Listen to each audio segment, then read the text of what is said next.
Hey, so this video we're going to see how to solve that problem. So 2 videos ago I told you guys to build the equations for the linear programming for that the circular saw or the table saw problem. Practice 1. If you didn't do that, stop the video now, go back, take a look at that slide, do it, and this video I'm just going to correct it. Okay, our shirt of the day is, oh, this side is a Darla Moore shirt, right? And there's something else that's new here, but I'm not going to tell you until the last video, and then I will ask in class and see if you guys got it or not. So this problem here, Crandon Manufacturing Company produced 2 products, portable circular saw and a precision table saw. There are 2 crucial operations. So we have fabrication and assembly, and the market demand is 2,000 for circular saw and 1,500 for table saw. Average contribution to margin is 900 for circular and 600 for table. We need the best production mix, so maximize our profit. And we have here our constraints, right? So have fabrication is one constraint. Tell how many hours of a circular saw, how many hours of a table saw, and what's the maximum capacity. And assembly is the other one. So question, what is the first step? First step is identify the decision variables, right? So what are we trying to decide? Well, we're trying to decide how many to produce of these 2 saws, right? So how many circular saws, how many table saws. Okay, so how do I write that? So here my noting pad here. I know that x1 will be the amount of circular saw produced and sold, and my x2 variable is going to be the amount of table, forgot the other one, saw produced and sold, right? So I have my 2 decision variables, x1 and x2. What is the step number 2?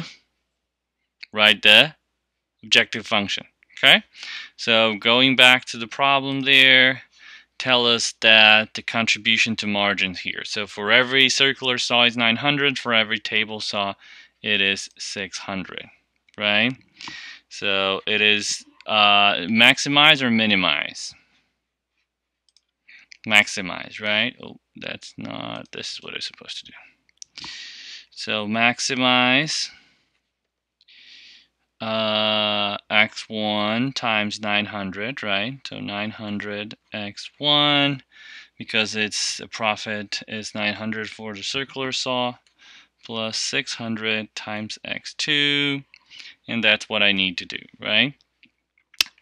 So for my next thing, I'm going to write the decision variables, right? So how do I write the decision variables, right? So, oh, sorry, how do I write the constraints? You guys knew that.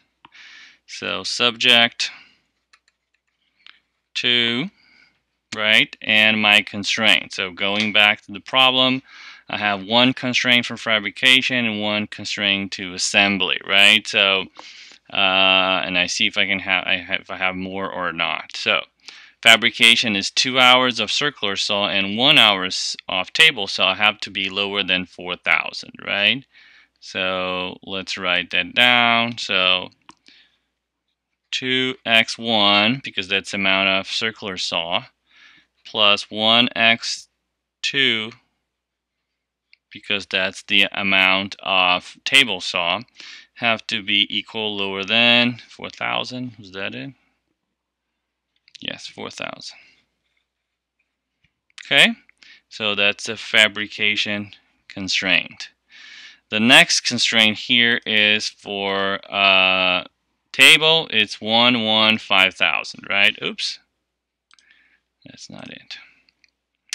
So 1x1, I don't need to write the 1, but I'm going to write it so we know what it is. 5,000, that's the assembly. And I have 2 more constraints here, okay? And they're related to the market.